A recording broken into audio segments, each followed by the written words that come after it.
Degradation followed display. Reified and emptied, the image was treated like the lowliest of things. Images were broken, burned, toppled, beheaded, and hanged.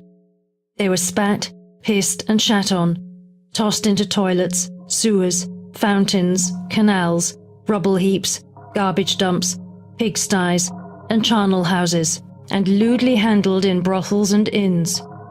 Stone statues were used as cobblestones, keystones, and infill, or were modified to represent something new. Wooden statues became table ornaments and toys, or were sold on the markets as firewood or distributed free to the poor.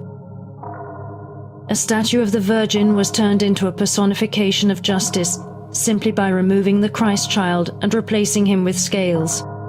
Images were taken from the church, broken and buried in a hole before the cathedral, where they would lie until Judgment Day.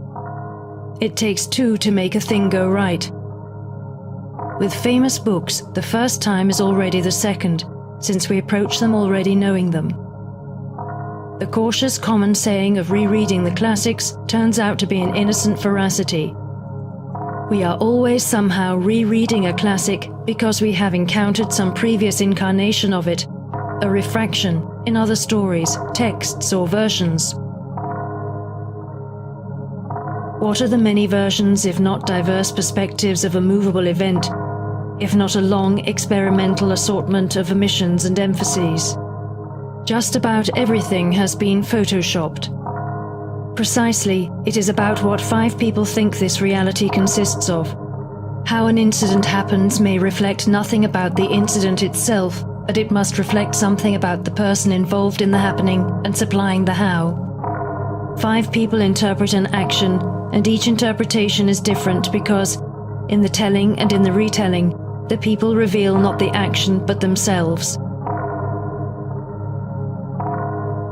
For the first time several months ago, I spent hours looking at the facade of the cathedral, but only when I bought a book on the cathedral a week later did I really see it. The photographs enabled me to see in a way that my naked eye could not possibly see the cathedral.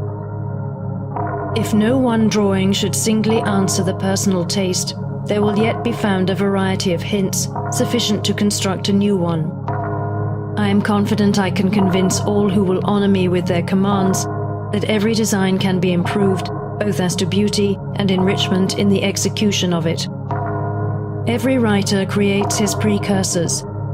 I express unlimited thanks to all the authors that have in the past, by compiling from remarkable instances of skill, provided us with abundant materials of different kinds. Drawing from them, as it were, water from springs, and converting them to our own purposes, we find our own powers of writing rendered more fluent and easy, and relying upon such authorities, we venture to produce new systems of instruction. Function proper to knowledge is interpreting. Scriptural commentary, commentaries on ancient authors, on the accounts of travelers, on legends and fables. None of these forms of discourse is required to justify its claim to be expressing a truth before it is interpreted. All that is required of it is the possibility of talking about it.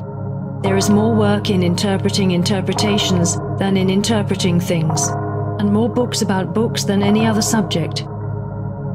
A sculpture cannot merely be copied but always only staged or performed. It begins to function like a piece of music whose score is not identical to the piece, the score being not audible but silent.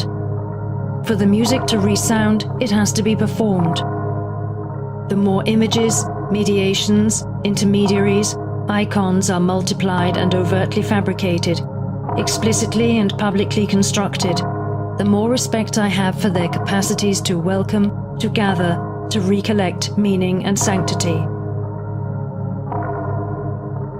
Flesh is a glebe, bones are rocks, veins great rivers, the bladder is the sea, and the 7 principal organs are the metals hidden in the shafts of mines. Because 4 is better than 1. Same, but different. The multiverse is composed of a quantum superposition of infinitely many, increasingly divergent, non-communicating parallel universes or quantum worlds. Every historical what-if compatible with the initial conditions and physical law is realized. All outcomes exist simultaneously but do not interfere further with each other, each single prior world having split into mutually unobservable but equally real worlds. Double the treat, double your pleasure, double your fun. Every lie creates a parallel world, the world in which it's true.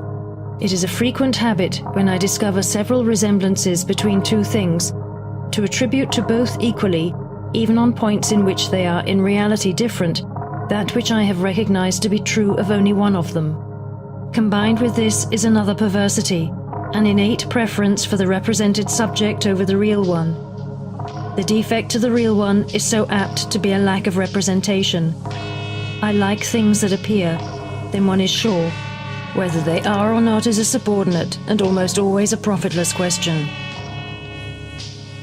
Multiplication of an icon, far from diluting its cultic power, rather increases its fame, and each image, however imperfect, conventionally partakes of some portion of the properties of the precursor. Touched with a hammer as with a tuning fork, I cook every chance in my pot. It's the real thing,